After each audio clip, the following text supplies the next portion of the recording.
TTC 69 will be toll roads. Some of it may be toll truck roads where you won't have truck, we'll have some non-toll roads, but we don't have the resources to be able to build this. We're going to have to bring in private sectors to help us develop this project, and to be able to do that, they've got to get a recovery for the investment as well as the money. So we'll have to borrow money to do it, so there will be toll roads. But just remember that if there's a free road out there today, the number of lanes that are free will remain free after the toll road is built. We do have, of course, we have been working on bringing on board a long-term private developer partner for the TTC 69. What will be the toll rates on the I-69? We won't know that for a long, long time, because we still got to move that project forward. We know what we'll have to see that, but that's part of the future studies. But right now on a normal, they run anywhere from 12 to 15 cents a mile for cars, and I think 25 to 30 cents for trucks. It is going to be a toll road, and the reason for it being a toll road is that there is no resources to be able to build it. But as I mentioned earlier, if we're using existing routes, anything that you're driving on free today, you'll be able to drive on free when the toll road is done. I think there's still a lot of questions that we have, especially in regard to that.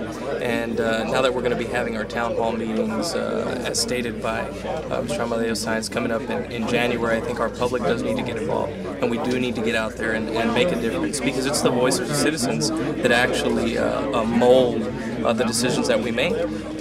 One of the things that was discussed today is tolls, tolling, or establishing tolls so that people will be part of the payment process, raising the necessary money to pay for this construction.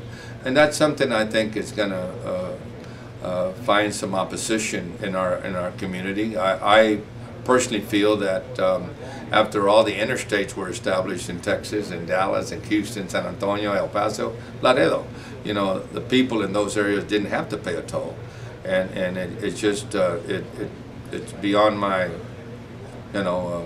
reasoning, I guess, to comprehension to look at why we now would have to pay toll. When did you say your first scheduled town hall meeting will be, and how are you going to inform the public of? We don't have we're going to schedule them right at the beginning of the year in January, sir, and we're now working up the schedule. Well, I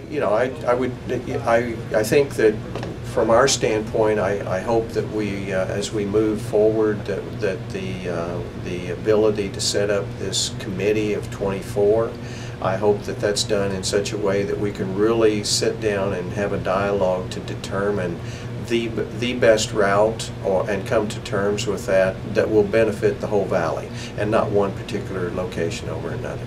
This would really appear not to be fair, to a sector of the state that's really high in property and historically has not gotten the funds from TxDOT that other areas of the state have enjoyed over the years.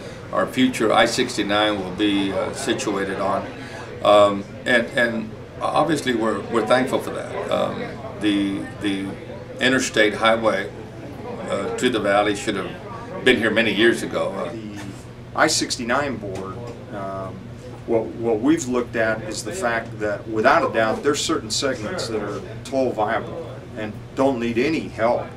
They're going to work. To do the East Texas leg and the South Texas legs become more problematic because there's not enough traffic yet to do it.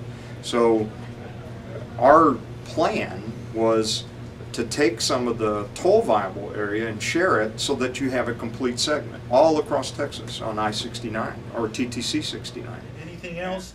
And of course, depending on what happens during the interim with the 792 study committee, and the next legislative session, we'll see how the rest of the project will be developed.